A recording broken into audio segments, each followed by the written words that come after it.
Congress BC రిజర్వేషన్ల నినాదంపై సెటైర్లు వేశారు బీజేపీ ఎంపీ రఘునందన్ రావు. రాహుల్ కి నిజంగానే చిత్తశుద్ధి ఉంటే ముందుగా తెలంగాణలో అమలు చేసి చూపించాలని సవాల్ విసిరారు. లోక్సభ ప్రతిపక్ష నేత పదవిని, తెలంగాణ సీఎం పదవిని బీసీలకు ఇవ్వాలన్నారు.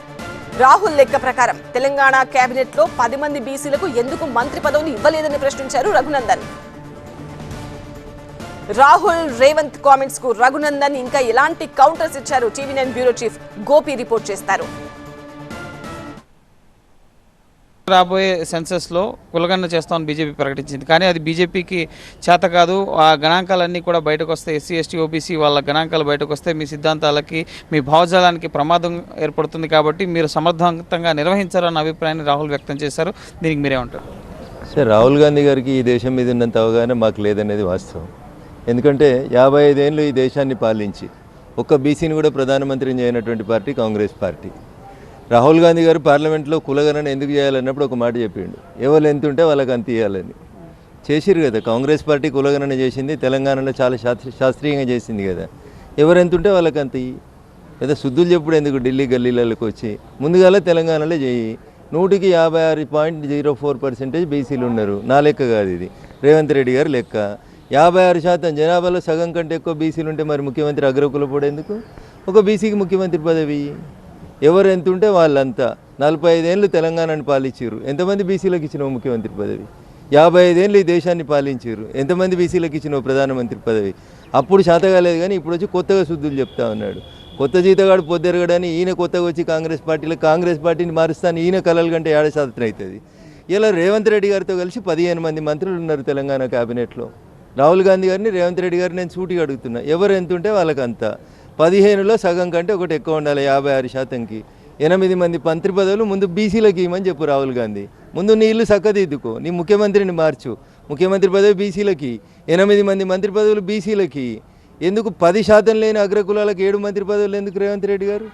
నీ కులం ఎంత, నీ కులం పర్సంటేజ్ ఎంత? నీకు 4 ఎందుకు మంత్రి పదవులు? వెల్మలకు ఒకటి, కమ్మలకు ఒకటి, భామన్లకు ఒకటి, నీకు 4. 15 ఉంటే 7 అగ్రకులాలకు ఇచ్చుకుంటావు. శుద్ధులు చెప్పమంటే మస్తు ముచ్చట్లు చెప్తాడు. ఈడికి వచ్చి ఢిల్లీలో వచ్చి మేము కులగన్న బాగా చేసినాం. దేనికి రాబోయి కులగన్న? 42% కోసం మేము ఇలా కొట్లాడుతున్నాం ఢిల్లీతో. దేనితో కొట్లాడుతున్నావు? ఎందుకు కొట్లాడుతున్నావు? నీ దగ్గర ఉన్నారు కదా 65 మంది ఎమ్మెల్యేలు, ముందు కాళ్ళకి మంత్రులు, 18 మంత్రులు అడ్డుకుంటున్నారు. అయినా ఒక నిమిషం, ఆయనతోటి ఏం కాదు కానీ ఉత్తుత్తి మాట. అది ఎప్పుడు ఉంటుందో ఎప్పుడు ఊడిపోతుందో తెలియని ముఖ్యమంత్రి గురించి ఆయన ఎందుకు మాట్లాడుకోవడం? నిన్నటిదాకా అపాయింట్మెంట్ వేయలే. ఆయనకు ఆస్కార్ అవార్డు అంట సోనియా ముత్తరని రాస్తే. 45 ఏళ్ళు ఒక్క బీసీని ముఖ్యమంత్రి చేసి అర్ధరాత్రి అపరాత్రి అని లేకుండా తీసిపారేసింది కాంగ్రెస్ పార్టీ ఉమ్మడి ఆంధ్రప్రదేశ్ లోపల. ఒక్కని ప్రధానమంత్రిని చేయలే 55 ఏళ్ళు ఈ దేశాన్ని వెళ్తే. మీరు వచ్చి మా గురించి, బీసీల గురించి మీరు మాట్లాడుతూ ఉంటారు ఢిల్లీకి వచ్చి. 10 ఏళ్ళు అదే మీ వి హనుమంతరావు గారు తిరిగారు మన్మోహన్ సింగ్ గారు ప్రధానమంత్రిగా ఉన్నప్పుడు. ఒక బీసీ కమిషన్ ఏమని తిరిగిన గదేయడం చేతగాలేదు. ఒక బీసీ మంత్రిత్వ శాఖ పెట్టమంటే పెట్టడం చేతగాలేదు. మీరు వచ్చి ఇలా బీసీల కోసం మొసలు కన్నీరు గారిస్తే ఇది ఎట్లయితుంది? 42% రిజర్వేషన్ల మీద చిత్తశుద్ధి ఉంటే నేను సూటిగా అడుగుతున్న కాంగ్రెస్ పార్టీని, రేవంత్ రెడ్డి గారిని, ముందు నీ క్యాబినెట్ని రీషఫిల్ చేయి. 18 మందిలో 10 మంది బీసీలకు మంత్రి పదవులు ఇచ్చినాక నువ్వు మాట్లాడు. నీ దగ్గర ఉన్న ఎమ్మెల్యేలకు ఇచ్చుడు చేత కాదు. రేపు గవర్నర్ ఆర్డినెన్స్ సంతకం పెడతాడా, కోర్టు స్టే ఇస్తుందా, రేపు రాష్ట్రపతి సంతకం పెడతాడా తెలియని దాని గురించి వాగ్దానం ఎందుకు? సర్పంచులు, ఎంపీటీసీలు నువ్వు ఇచ్చేదేంది, వాళ్ళు తీసుకునేదేంది? ఉన్న ఎమ్మెల్యేలలో 10 మంది మంత్రి పదవులు ఇచ్చి మాట్లాడమను. ఆయన చెప్పిన లెక్కల ప్రకారమే, ఇదే ఢిల్లీలో రేవంత్ రెడ్డి గారు పెట్టిన ప్రెస్ మీట్ ప్రకారమే తెలంగాణలో అగ్రకులాల జనాభా 10%. 10% ఉన్నవానికి సగం మంత్రి పదవులు ఎందుకని అడుగుతున్నా. ముందు చేతనైతే కానీ దిద్దుమని. బీహార్లో రీఫార్మ్స్ చేయొద్దని అడుగుతున్నావు. ఎందుకు అడుగుతున్నావు నువ్వు? నీకున్న నైతిక హక్కు ఏంది? బీహార్లో ఉన్న జనాభా కంటే ఆధార్ కార్డులు ఎక్కువ ఉన్నాయి. ఆధార్ కార్డు ఉన్న ప్రతి ఒక్కరికి రేపు ఓటు ఇవ్వమంటున్నావు నువ్వు. ఎవడు వాడు? ఈ దేశానికి వాడుకున్న సంబంధం ఏంది? చర్చ పెట్టమంటే వచ్చి ప్లే కార్డులు పెట్టుకొని పారిపోయేటల గురించి మనమేం మాట్లాడతాం చెప్పు. జరగని పనుల గురించి చాలా మాట్లాడుతుంది కాంగ్రెస్ పార్టీ. జరిగే పనుల గురించి మాట్లాడమని చెప్పుండ్రి.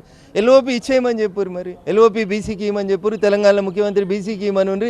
ఈ దేశంలో ఒకటోసారి, రెండోసారి, మూడోసారి అధికారంలోకి వచ్చిన భారతీయ జనతా పార్టీ 100కి 70 నుంచి 80% కేంద్ర మంత్రి పదవులని జనాభా ప్రాతిపదికన బీసీలకి, ఎస్సీలకి, ఎస్టీలకి, మహిళలకి, మైనారిటీలకి ఇచ్చింది నరేంద్ర మోడీ గారి నాయకత్వంలో.